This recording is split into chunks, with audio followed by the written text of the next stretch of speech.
Hello, welcome again to the second part of our event today. I think the last people are now coming in. We'll leave the door open for a little bit. As you see, we still have the QR code up here for the newcomers. If any, you can go to the wooclap.com. This is the event code, or you can just do the QR code with your phone, and then you can ask questions that we will get to in the end. We will answer your questions, and you can also ask questions during the presentations, of course, or give remarks. And if needed, they will be translated from Estonian to English. So there's no problem in speaking Estonian either.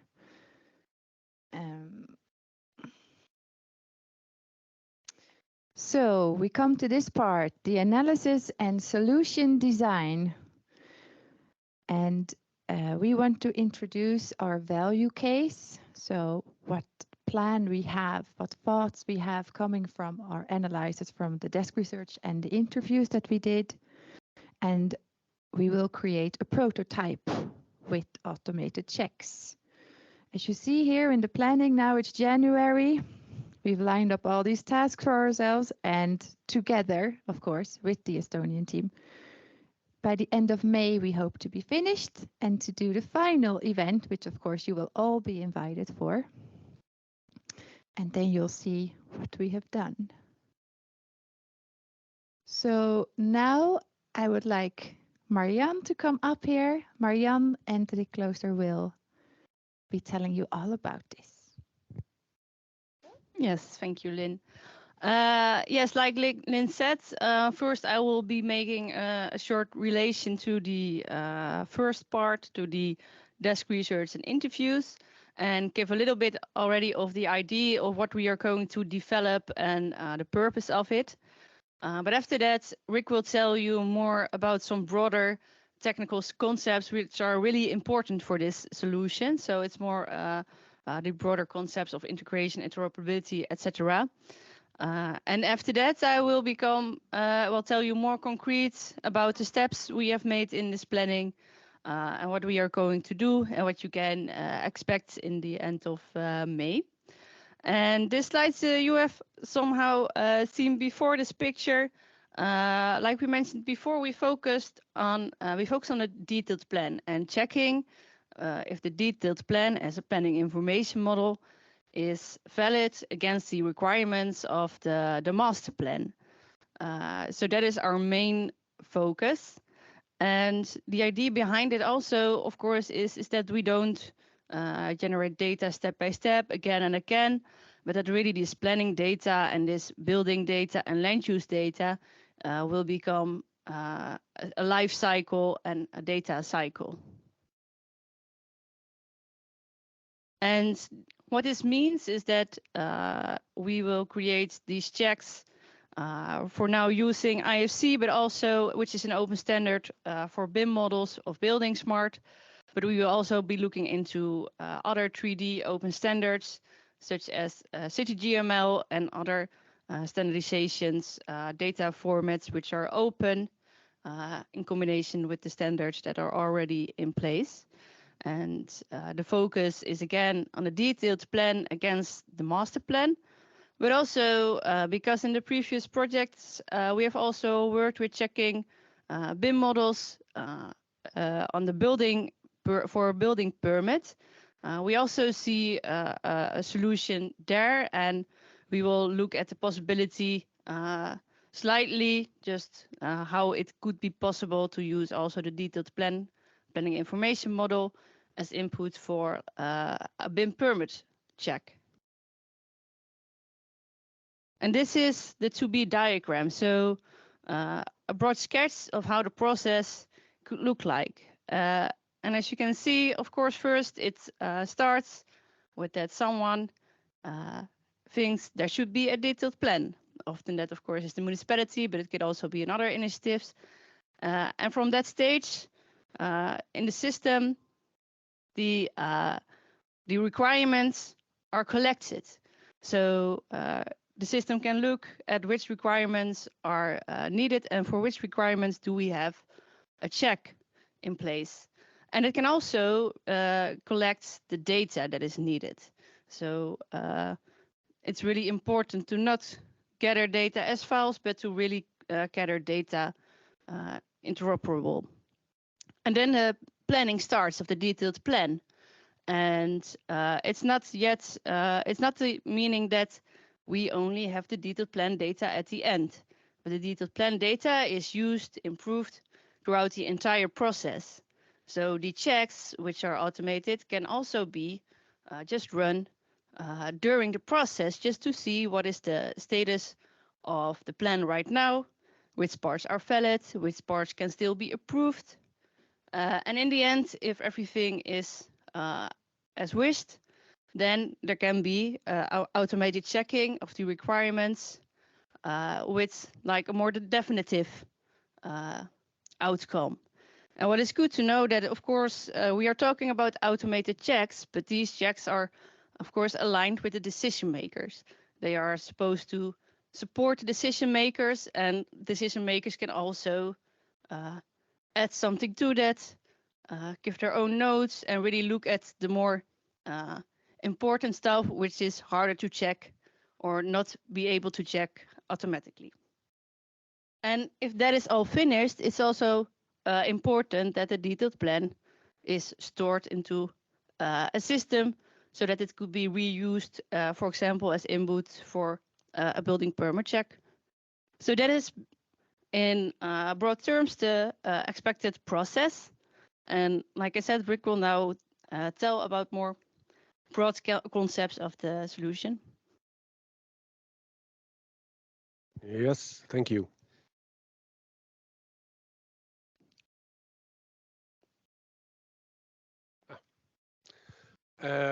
And this is not our concept. This is your concept, because what we're developing should be, of course, part of the building registry, where you already have all kind of services, the BIM-based permit check, digital twins, all kind of information is already available over there. And the nice part is that the way this is set up, you can add services and you can combine services.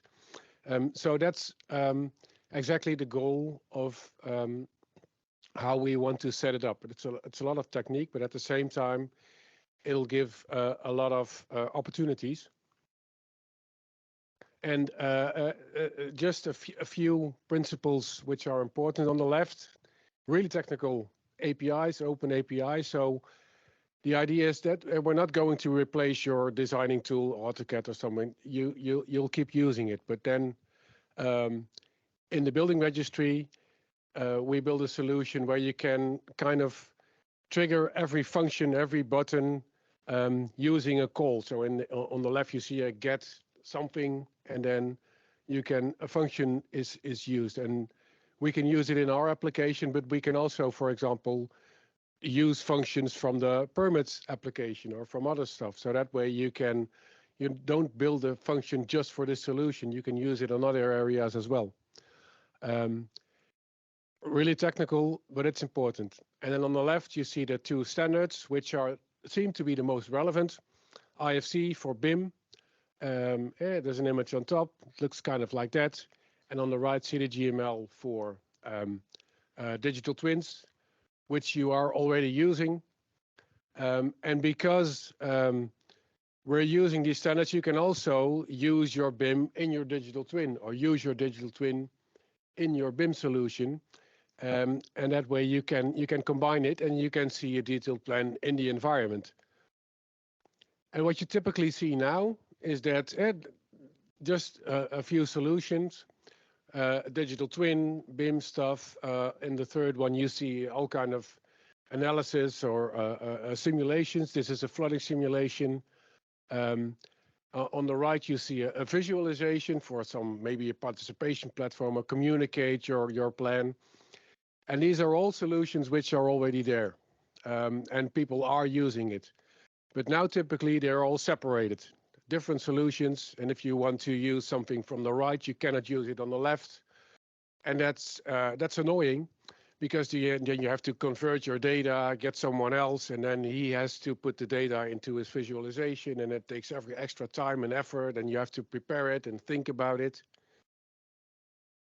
And the whole idea is that the building registry is that you build some layer between that to make it possible to also use the data from your digital twin or from your BIM, maybe in your visualization tool, to communicate it without converting it or preparing it. Or so then once you start using these standards and these concepts, then it will become more flexible. It takes some more effort to prepare it and to set it up now, but then later on it will be easier. And then something like this, this is kind of our goal, how we look at the world. In the outer circle, you see the life cycle of a building or the outside world. You have planning, specification, design, and it's built, then it's maintained. And you have all kind of smart solutions, simulations, design, participation. And if you connect all these systems to the building registry, or you can start reusing them instead of that you have to use every application alone.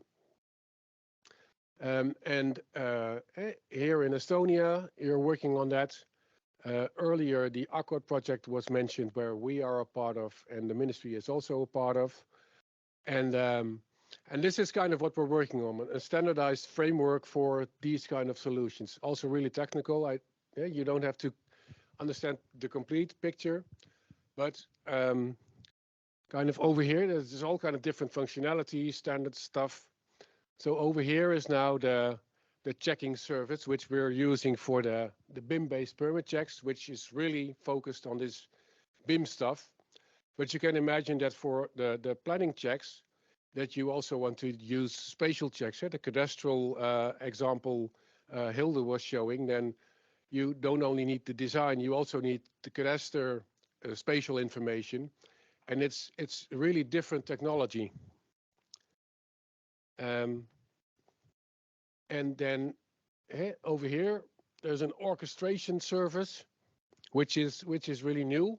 And it's really exciting because it hasn't been built before. A lot of people are talking about it. Also in this European project, they're talking about it. And the idea is that we can, like I just said, we have a function from this BIM check, check if the living room is, or this building, what's the square meter of this building in general, because that's something which is in the regulation. So we want to check, okay, there's the design check within that part, what's the square meters. But then we want to use another technology, a spatial GIS functionality, to measure something else within the same check. So then you want to combine different technologies and bring them together. So that's kind of the orchestrator, where you say, okay, now I want to use this or this, but you can even imagine that even more smart or AI kind of stuff, or CO2 analysis, or other stuff which we don't build, someone else built, or the university builds. And if you have these APIs and you have such a service, then you can start combining it. It will become more flexible. So that's something which is necessary and which is really different than we've been using before. And that's an important part we're going to play around with to see if we can get that working. And then in the end, we can visualize it again in a BIM environment or a spatial digital twin environment. We have to see. And it's all complicated technology which happens in the back end. As an end user, you don't see it, but the possibilities will become much larger. So that's an important part of this project. Yeah, it's back to you again. So, and in the end, yeah, it should look something like this. Jan's going to explain a little bit more about the steps we're going to do in between. Yeah, I will. But first, I will show you one of these detailed plans and parts of it as a planning information model. You have your hands free. Oh yeah,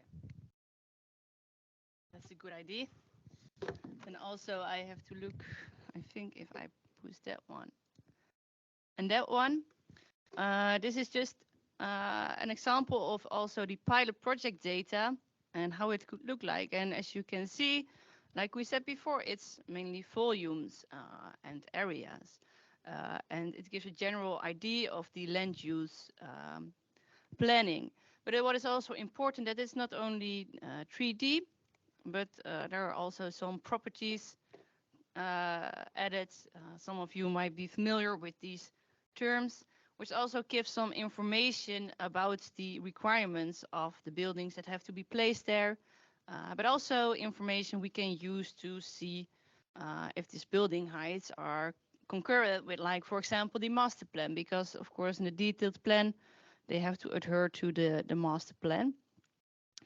So it's really good also to note that you have these different disciplines as well, and just some abstract points of trees. So it's not yet detailed. Of course, this could be also differently interpreted or designed, but it gives a clear vision of the use of the area and what the main things should look like. So, yeah. Any comments on that? Questions? Nope.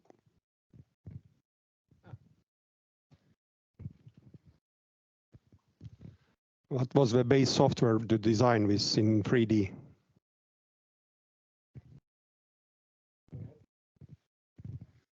And this was done in Autodesk Civil 3D, exported into the IFC. All the property sets were introduced in Civil 3D. And this was done by landscape architect, actually. I'm looking, the author of that work is in the same room, so he can perhaps say that. Also a few comments like, was it something very hard to do compared with regular working flows? Hello. Actually, it wasn't so hard. I had lots of information from Tallinna Harbor. They shared their detailed plannings information. I took some polylines from there. I generated some surfaces. After that, solid. Some buildings solids were also done by SketchUp or whatever else softwares. I used a little bit 3D Max also to take different types of formats, file formats, and export GVG from there, and then I can put all together in Civil, and there is a property sets information that's quite easy, like working with Excel, and after when I export, then all the things are together, and I think that's quite not hard, not easy, quite middle one workflow. Thank you. Like Martin was saying, piece of cake, not hard, not easy. Did you also use land surface levels? Like where there are small mountains or elevation? Yeah, I generated surfaces. I generated surfaces if there should be some kind of mountains or flow surfaces. It's not a problem. Depends how much point you want to triangulate it, and that's the way the road designers or landscape architecture do their work every day. So it's done by 10 years or even more in engineering areas. Maybe in addition, I can imagine you have this nice digital twin of Estonia in the building registry with a download function where you could also, when you want to start an area, you can download that area from there as a start and then start building on that. So you don't have to do everything by yourself. A lot of stuff is already available. You just have to know and have to explain it to people. And we have a very good information in land board department. There are point cloud files or geodiff files which we can use to generate surfaces, and these are made by LiDAR, and these are quite good intention are there. So thank you.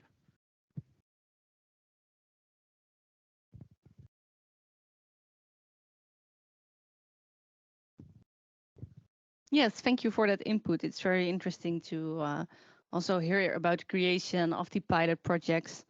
And I think it's important to also learn from each other how we do it. I now want to go into more detail about the planning of the second phase of the project and the contents of the second phase of the project, because I can understand maybe up until now it has been more theoretic, more abstract, but in the second phase of this project we are really going to develop a prototype, and then in May or in June we will hold another event, and then we can really show you what we have just explained. And the main steps for that are basically making a basic IT or basic infrastructure to perform these checks, to perform the data flow and get the results. But of course, also we would have to think about these checks more further into detail, and also then, of course, develop and program these checks. And in the end, we will create an interface for that and also report on it. So that is it in short. But I would also like to show you this picture, and I now realize you can't maybe all read it, but I think the most important concepts are like the flow. And we are talking about the back end here. So in the system, this is something you won't see, but it is a very important part in which we make the infrastructure, in which a detailed plan can be uploaded and stored, but from there also different versions can be stored. And then the plan can first be validated, whether it's a valid plan, a valid file. And after that, the checks will be performed. And as you can see, the checks, can I also use this to point the laser? Yes. The checks are over here, and they are a separate part, and that is because of what we previously explained, this interoperability. We can have multiple checks, multiple pieces of functionality, which can be combined, but which also can be put flexible into other solutions, for example. And these checks could also be using data from other systems. After these checks are performed, there will be a report either saying yes, everything is okay, or no, some things are not okay, but also sometimes things in between. Sometimes it may not be a hard fail or a hard success, but it might be a warning, like you have to look at this, or maybe this is not right, please judge. And this will really then guide you into where to look at in more detail. So again, the basic infrastructure. There's a question. Okay, the question is, are these checks based on 2D information or 3-dimensional information? Yeah, so for this prototype, we are using the data from the pilot projects, which are detailed plans in IFC, in the IFC format. We use that because it's the most concrete. Right now, it's based on real data.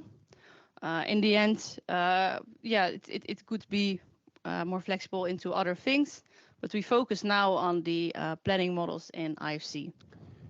which it can be 2D. I think it can be 3D.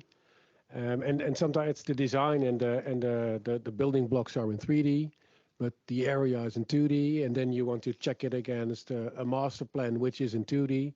So it's a combination of both. And at the one end, you can say, well, the perfect solution would be if everything is in 3D, but you should also look at what's available, of course. Okay, if it's IFC, what is base elements for checking 2D polyline and also the space? Is it IFC space or what are the main elements, slabs or whatever? Yeah, right now a lot of these elements in the pilot project data is building element proxy, which might not be ideal. We have to experiment with that because that's basically another category. But maybe I see a hand being raised. Yep. A small comment. In these days where I made this IFCs, yes, I exported like a building element proxy them. For the nowadays, we have IFC 4.3 infra export. For example, in civil, we have this, and when I export, I can manually add to the element which I want to how it is in EFC element type, and default there was when I make surface, it's ground. When I make road, it's a road. When I put some solids and I want that it should be a building in IFC, then I can add, and this like endless opportunities there. And maybe one more addition, because IFC it is quite new to use IFC for this kind of stuff. So maybe not everything we need will be in there. One of the things we're also looking at is it's also an international standard. It's called the Land Administration Domain Model, which is typically it's designed to be used for urban planning. It's quite new. So we're going to look if we could use the structure of that, if there's usable stuff in there which we can implement, for example, in IFC, so that we don't invent something completely new, but we're also adapting to something which is already there and people have fun of. But we also don't know yet. It also depends on the checks, what we're going to do, what is there. So it's an important part of the next phase to really take a good look at that. Okay, one more comment about at the moment it is like a 2D based, and the main element is in AutoCAD is like a 2D polyline, and it's only checks about polylines. Does it intersecting somehow with areas or not? And if you give a height, one way is to use also in IFC, for example, IFC space, what has a definition for 2D polyline and height. Yeah, and I think it's good to make a distinction between validations of files and also data formats. So, for example, are the lines correctly drawn, or are the volumes not overlapping? Checks like that, just to see if it's a valid file which is checkable. And also the automated checks, so really make a distinction. And up until now, I think for the current detailed plans in Plank, I think it's mostly validation. But it is, of course, important to make the distinction, but also to validate the files, because otherwise your checks don't make sense, or you might have false positives or vice versa. Yes. So first we set up the basic infrastructure, which is at the back end, which you won't see, but it's of course very important to develop and to start with the development of that. But after that, we will develop also these checks, and actually it's all a little bit more at the same time, of course. But the next step is to make these checks, and before we are really going to program them or really going to develop them, we have to take a step back again and look further into how are we going to perform this. And already in the research and analysis phase, we have looked at which checks might be feasible or doable and which data is available, etc. But in this step, we are really going to make it more concrete. So for example, this is an example of a check to be developed, and it's a maximum building height check, and it's a check of the detailed plan against the master plan, and it checks if the height of the buildable area is within the maximum building height requirements of the master plan. And then we have to make more concrete which data will we use, which data, how can we get the data into the system, how can we make the analysis, what sort of actions and analysis should be performed, and also what might be the outcome. Will it be a hard yes, a hard no, or just a warning? And also possibly the risk or the side notes. For example, with this maximum building heights, usually now it can be also in building stories rather than meters. So we have to think how to deal with that, because we don't know always exactly how high a building story could be. And also in the previous stage, we made an analysis of these checks based on is it clear enough? Can we actually make it concrete? Is it feasible? Do we think it is technically possible? And also, of course, does it add value? And that is where the input of the interviews were very important. Can people really use it? Do they see it as added value? And also, do we need 3D? Because of course, that's an important question. Is there an advantage for this check in using 3D? And after we thought out how the check should look like on paper. Let me first talk a little bit like this, because of course, when we think about it, we expect that we might find some difficulties or questions, because really, if you want to make these checks, we are dependent on the data that is available, how the data is structured. We have to be are dependent on like which functionalities are available, but also maybe look at the regulations. How are they defined? Are they clear enough? Can they be used for a check? And yeah, all these three components need to be aligned and thought about. And yeah, when we have done that, we will make the checks. And I don't know how many people of you are familiar with APIs, but basically every check, when we program the check, we don't do it as a separate script locally on a machine. But for us, it's really important that it's a separate functionality, sort of a check service, so that it can be integrated into multiple systems. And the way I see it is, if you make a sum in your head, you can make a sum like, okay, I want to add 1 and 1. Okay, the outcome is 2. That's very simple. But when you want to make it more complicated, then maybe you can use a physical calculator. But the downside of that is that it's physical, you might lose it, you have to keep it with you. It can only do one thing. You have to really push the buttons. So you can also use an API in which you can enter the values and get the results. And the nice thing about it is that a human can do that, but a computer could also do that and do multiple of these checks at the same time and align them and make a logical order in that. And thereafter, we have made this functionality.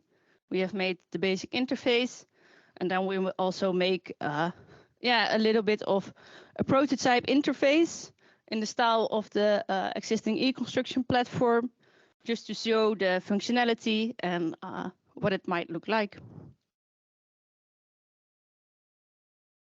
So just a little bit more about the checks.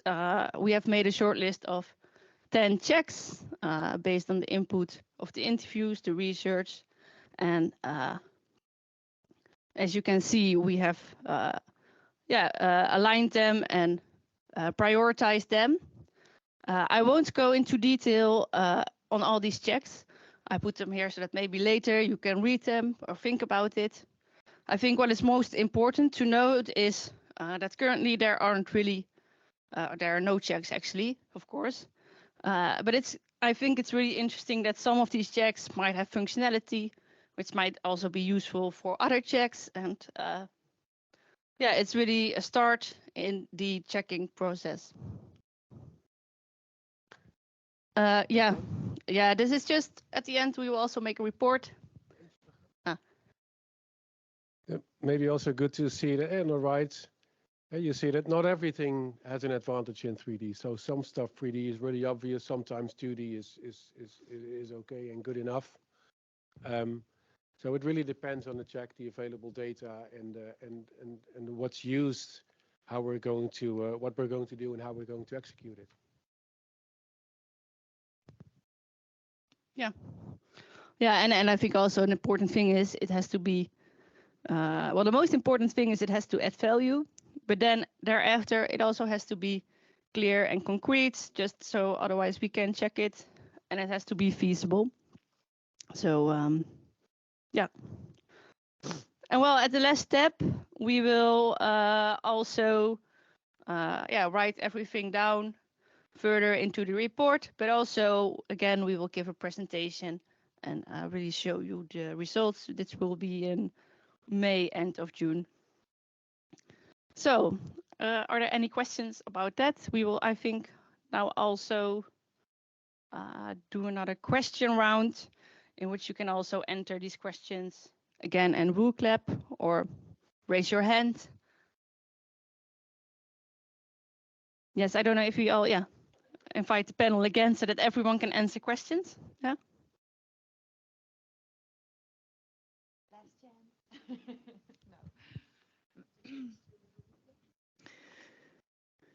Yes, so if you have a last minute question, you can also put it in the app. It's on the screen. And we do have some more questions also to see what you think.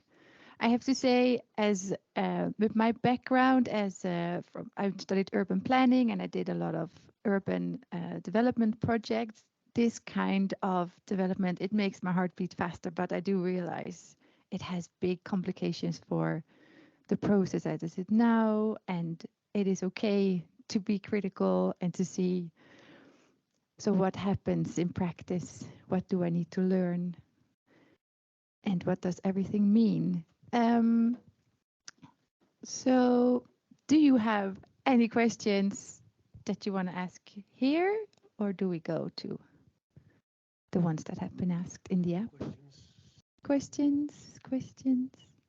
Then we go to the app.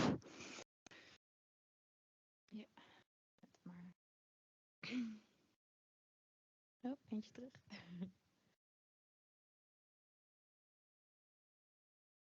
Do you have at the moment tested only one model? At the moment, we have two models or two areas of the pilot projects in the harbor area and the National Broadcasting Building. They do exist of multiple models, of course, but yeah, that's the models that we will use as input. And we haven't tested anything yet. We've just done the research so far, so we will have to start testing. And another question popped up. Do you need them more? I think you mean more models. Yeah, I think for this prototype, we use this pilot project data just so we have input, we have an idea of how it could look like. But during the process or thereafter, it's very good to also check with other models and how does it work on other data, perhaps. And I think so. This is just the starting point. Once we start developing, we might be the model needs to be changed. We need extra information. This doesn't work as we expected, so we need something else. So I can imagine if there's more ideas or stuff which we can use, that's absolutely welcome. Yeah, there is no such thing as too much models to look at, so that if you have any kind of ideas, we will welcome everything. And if you need some guidelines, like how have we been looking into the pilots and what have we been doing there, then let's have this discussion. And if you want to give us more models, then of course I would be very happy to look them through, and not only regarding the automated checks part, but also like how this kind of like entire like this kind of like planning modeling principles are followed, and what would be needed to change in that kind of idea. Yeah. I think maybe this one now. What are needed input requirements for these models? Well, we don't know yet entirely, and that's something we will also find out during making these automated checks. What we do know for now is that the conditions should align with already existing IFC standards, for example, the existing regulations and naming conventions, and we should really take into account to describe that more. Yeah, and another thing would be like they have to be geo-referenced, so that they must be in LS97 and the H2000 systems. Also, as was mentioned, IFC, and also it would be the best if they follow so much as possible this kind of like regulation of formatting, this planeeringu vormistamisel esitatavad nõuded, so that there is one layer of the elements, and there is a property set, TP hoonestus, which would be available for the building area, and all this kind of like data, how it should be there, is already in the regulation, in the requirements, like the data you are submitting to the blank, so that the setup would be the similar setup, so that you have the layer of the surface, and this is like, for example, greenery, then it would be TP haljastus. And if you have the transportational layer for bicycles, then it is TP transp allgriips KLT allgriips jalgr. But yeah, this thing. Okay, I see two questions about conditions. Would you make the model to conditions in the relational database? And please reflect if you have considered to take the design conditions into your prototype input. Projekterimistingimuset. Well, we can try to pronounce it. So these two. Yes, I think, just to be clear, the projectering the word that is there. Those are like the regulations which you just mentioned, right? The honestus, that's a little bit different thing. It's like the detailed zoning planning, and if you don't need the detailed zoning planning for some kind of like non-suburban areas, or in some occasion in the urban areas as well, then you can have also design conditions, which is the set of conditions, which is like we call it sometimes like mini detailed zoning planning. And to answer that questions, we are not taking that into the prototype. It's a little bit out of the scope, but we have that already in the back of our minds, that how can we have the same kind of approach to the design conditions as well, so that especially when no detailed zoning plan is required, and also when it's also the other case when it's making the detailed zoning plan more precise, because then if we have a machine readable detail plan, and then the design conditions which are making it more precise, then it should be integrated also. But this we will take into the consideration more after the prototype solution, when we have already this kind of like way to go forward with this one thing, then we see how we can adopt the other. At least this has been the idea so far. It's a field for the construction, but just to add up that this means that these design conditions must be standardized as well, because at the moment they are text documents without spatial data. Yes, I think a follow-up question would be maybe, so right now in Estonia, detailed plans aren't done in BIM? The question up there. That's affirmative. Yes. It's not done. At least what I see here, maybe some people are doing it, and I see it otherwise in the Netherlands. I also run into some urban planners who are doing it in BIM. Some are doing it in CAD, some are doing it other ways. So, but it's at least not mandatory to do it in BIM. It's not the standard, and it feels logical to do it like that. So we're checking it in, and at the same time, we're also not really sure yet. But it seems pretty a good idea to do that. But it also we need to look also a little. Is it feasible, and does it work? And you get some, like you said, some really practical questions because standard IFC isn't really prepared for it yet. But can we bend it? Can we use it? And would it make sense? And where probably there will be issues. What can we do with that? We have a really good relation with Building Smart, and in the Jacob project, we could also say, well, maybe we need to add something or make an extra feature set or that kind of. So there's all kind of possibilities to go over there, but it's not standard now. Yeah, to our knowledge as well. But when I'm seeing these kind of like illustrations from the plannings, then I'm quite sure that some things are being generated, perhaps with SketchUp, some things also with ArchiCAD, and then taken into the Photoshop and stuff like that. So that there are some like 3D elements already. And what is the difference between the 3D and BIM is that the letter I, the information. So also put that information into that volume and drawings, and then we can work much better with that. And as you just showed, the 3D and BIM within BIM and then IFC, you have all kind of rules about how to set up such a volume, and it should be a closed volume and not. You can also make something that looks like a volume with just lines, but then it's not closed. And then if you want to do an analysis, it won't work because it's not a real box. So when you start adapting to those kind of standards, automatically you're also kind of forced to use the right object types, which makes the checks work. So that then you don't have to think about it. That's automatically organized. So that's an added value of using that kind of standards. Yes, okay, then we go to the next question.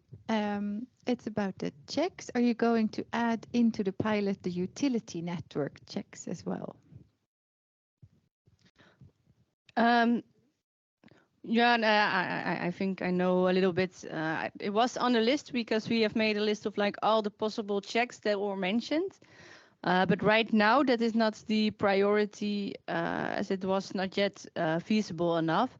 But I can imagine like after we have developed these checks, there might be some functionality and we might have more insight into maybe reuse that. So yes, not for now, but it's definitely a possibility, of course. Yes, and with utility networks, there is one much more pressing thing to address so that we can plan whatever we want, we can design whatever we want, but when the network owner says that our pipe is perhaps 10 meters in this direction or 10 meters in that direction, but it is definitely on this street, but on how high we have no idea. So please don't excavate it open. So we are trying to hope to deal with that problem in the first hand, and then if we improve the data quality and also getting the data from the network owners who operate not on their own land, but on public land or on the private land owned by somebody else, then we can also integrate these kind of like data into the zoning planning checking and also building permit checking. But this is a little bit more way to the future. Okay, I think this one is nice for Kermo. What's an optimal time to process detailed plans, or how many years? Wait, I'll open it fully. Or how many years BIM saves? What do you think? Wow.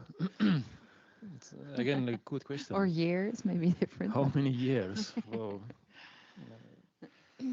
Some detail plans are conducted several years, so we cannot skip some years from there. but maybe, I'm just guessing now, maybe days we will save, because just the BIM or the visualization of the rules and the design helps us to compare the design against the rules better way than in 2D. But maybe days is too less, maybe weeks, maybe hours, who knows? When we launch the prototype, then we can test it out.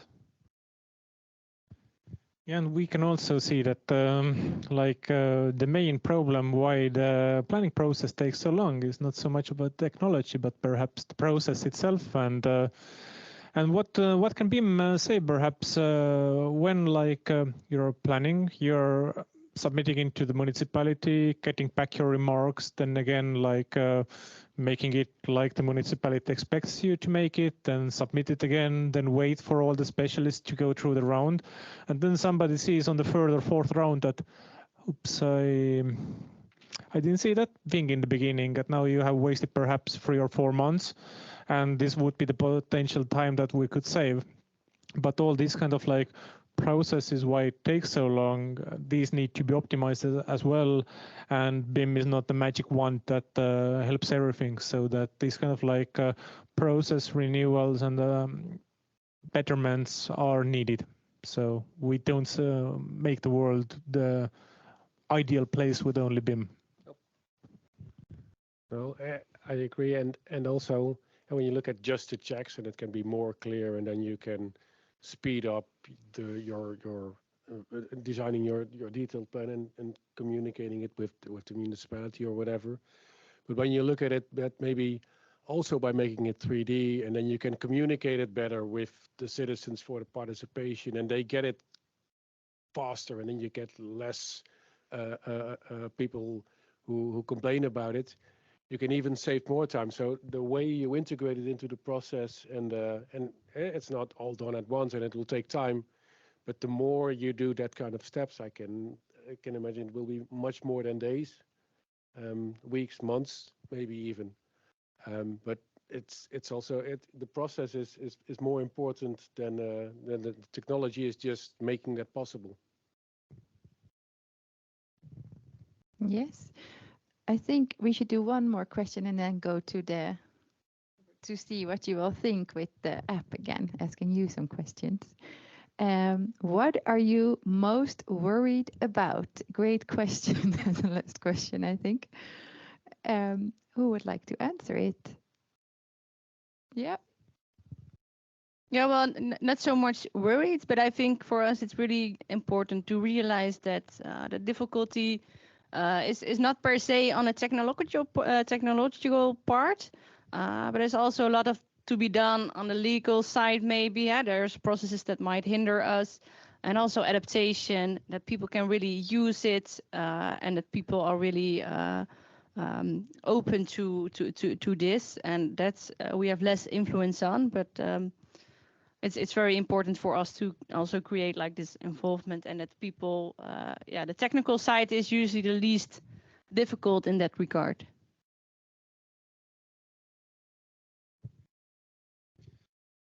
As all this thing is about technology, processes, but mainly the people, then the only thing I'm worried about is that this winter is too long, because the technology is there, the processes we can change if there is a will, and there is a will.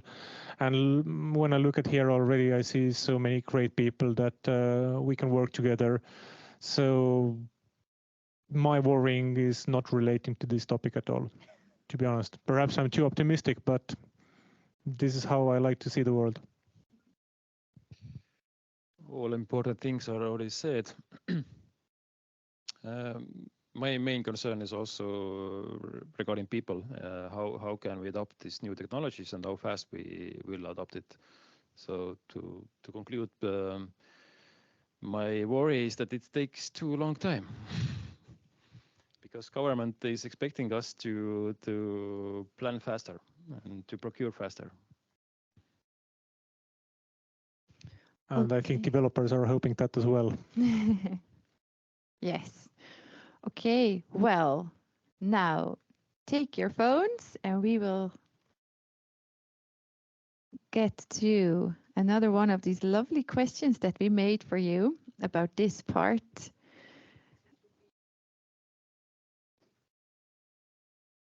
Yeah, you can tell it about it. So the question is, from which automatic check would you benefit the most? And you can sort them with percentages. Yeah, and maybe it's just to make it more clear what these checks are.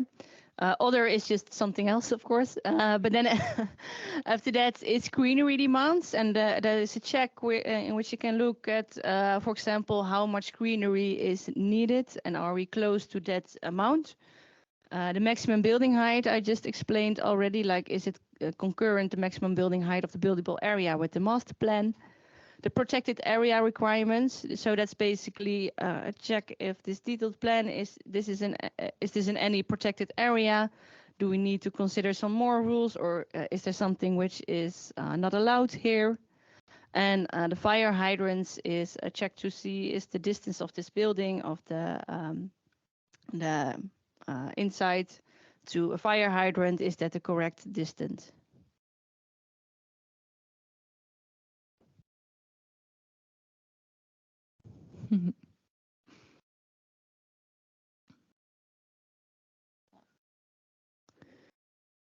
Interesting. The protected area requirements are on top.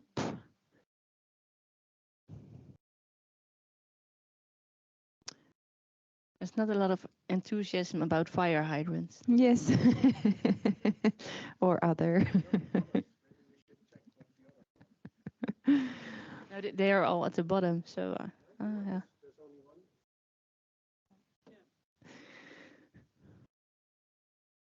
Yeah, so that's a clear answer. Protected area requirements, greenery, and maximum building height are the top contenders in benefit, expected benefit, of course. Okay.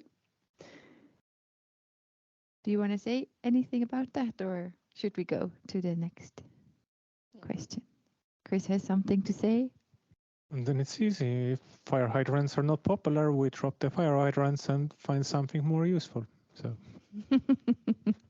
Let's change the plan. Yes. Okay. What other automatic check could you think about that would suit your daily work? So that would make your daily work easier. If you could choose anything. that's a really nice question. I hope to get a lot of answers. Well, let's hope so. But of course, to get expectations down, we can't implement everything on this prototyping solution. But of course, we take everything of this into the consideration and then try to focus on these needs when we start developing the actual software that will do the actual work. Yeah, it's very good to know what people want and think they can use. Then.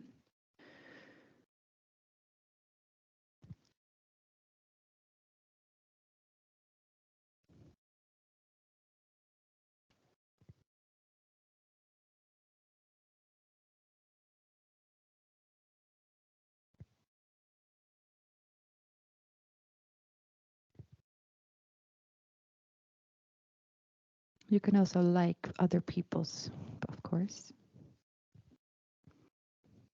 Yeah, I see already some kind of like sun and shadows and sun hours until the other questions or answers pop up. I can also expand a little bit on that.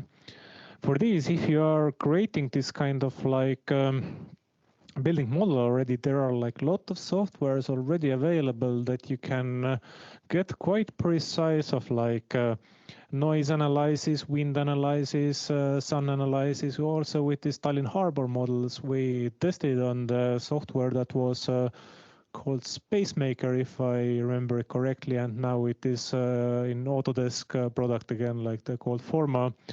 And of course, these results might be not 100% of these results that you would wait for 2 weeks to 2 months, but they are at least 90% accurate of that kind of thing if your data is inputted correctly.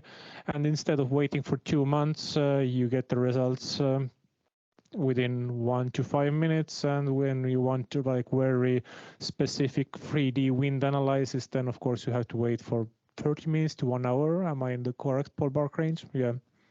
So then again, like what saves some time. So there is a lot of time saving.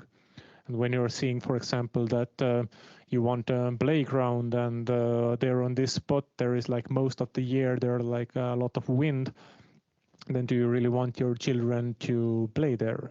Or do you want to protect that so that this wind wouldn't go there? And these kind of like having the 3D elements around as well will help with these kind of simulations much better.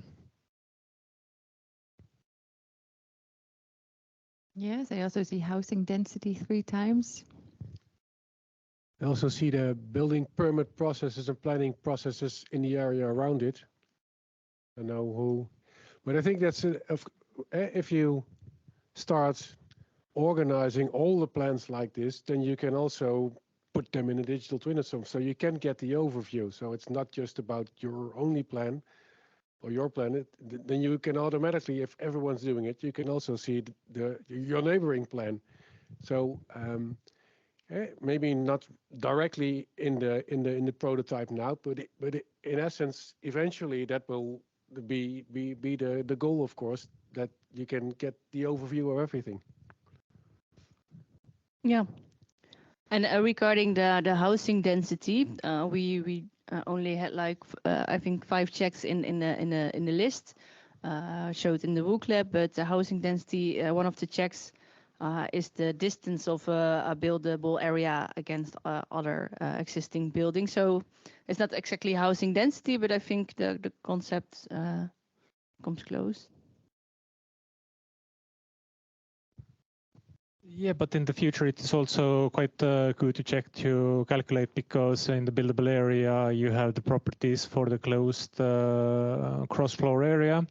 You have the number of building stories, which give you the maximum amount of that area, and you also have the area of the cadastral, and by these numbers you already get the calculated housing density quite fast, that you can see is it according to the requirements or not. So basically the needed data is there anyhow, it's just a little bit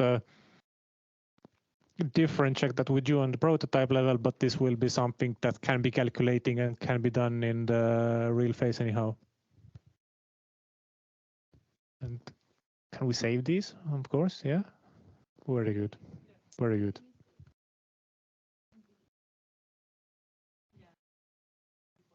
Afterwards, they can also send this To you.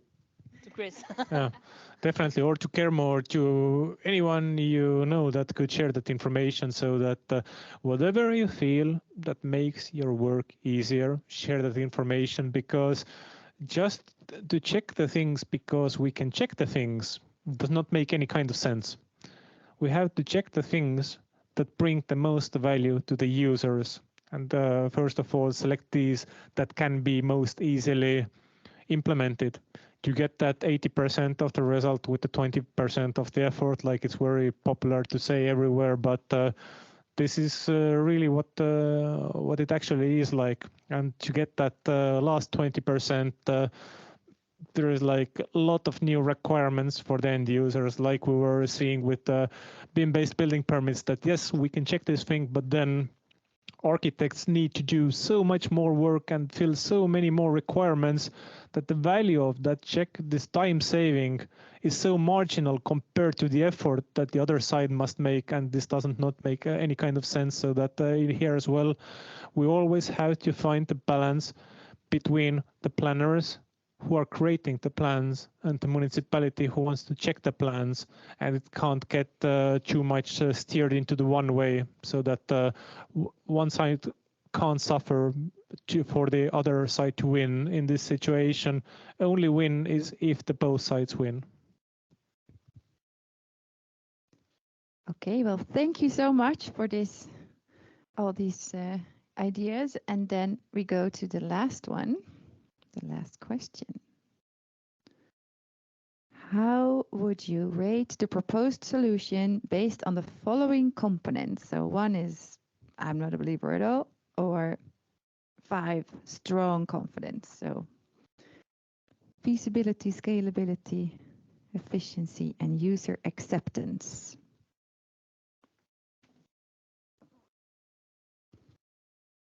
So feasibility is, do you think it really can happen? Can be done?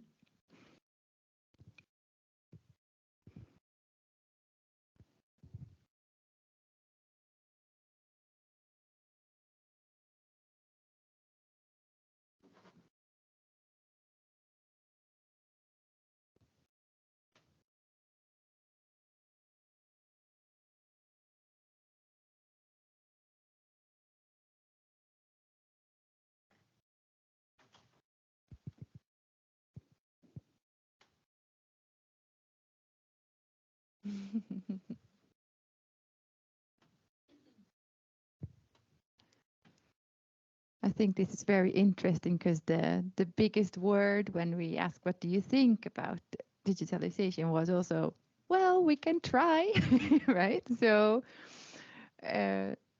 yeah, this is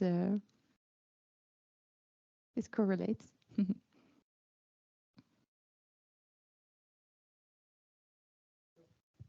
And what I really like is this kind of like scalability thing that you believe it's scalable. And if we scale it user-friendly enough, then this user acceptance rate, which is actually one of the most important aspects, hopefully will also get a better grade. But we have to keep in mind, this is just the beginning. Yes, baby steps. The user acceptance rate is as expected. But the good side is that we all believe that it brings up the efficiency. So the user acceptance will grow in time as well. If we believe it brings efficiency. Yes, and I do believe the more we show that we can do it also, this will go up. So it's just a matter of going forward. Well, we have to prove ourselves first. Yeah. And of course, there is a little hack. If you press 1 there, it will send number 3 here, so it can't get any lower than 3. So it's rigged, like US elections last time. Just a joke.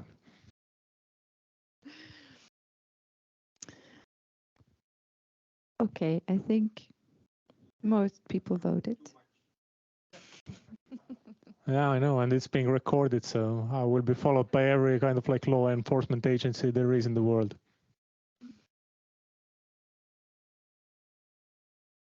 Yeah. Okay, then we have the last word given to Chris. So basically, only 2 minutes late of the schedule. And the time to wrap everything up.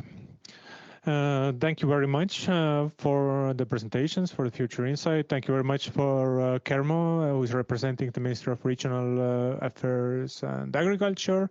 Yeah, it was the Minister of Finance before, but yeah, we moved to the different ministries in the summer, so have to get used to it. And also especially a lot of thanks to every one of you who found the time to come here on this kind of like very cold and windy, snowy day and took the time off the work to be here and really express your opinion. And I'm very used that Estonians are quite shy people and they don't want to ask questions and talk very much, and they're just silently there and listening. But you proved us all wrong, and this kind of like a lot of questions, it's kind of like bold skepticism and a lot of interactions. Wonderful. This is what I was really much hoping for. And now I also, for the last words, I switch back to Estonian, so it would be a little bit easier to communicate and understand, and then I can talk all the bad things about these people. No, I won't do that. And yeah, I didn't hear that recommendation to drop the jokes, but only possibility to have this kind of like stand-up comedy trial version at least. I definitely know I don't have the career in that. Aga nüüd eesti keeles, et mida siit nagu edasi oodata, on see, et selline tehnilisem aruanne, mille on nad tublilt kokku pannud, see on rohkem kui 50 lehekülge. Selle me paneme järgmisel nädalal koos selle tänase kohtumise salvestusega e-ehituse ajaveebi selle projekti alla, see projekti link, mille ma saatsin teile ka kõigile kutses.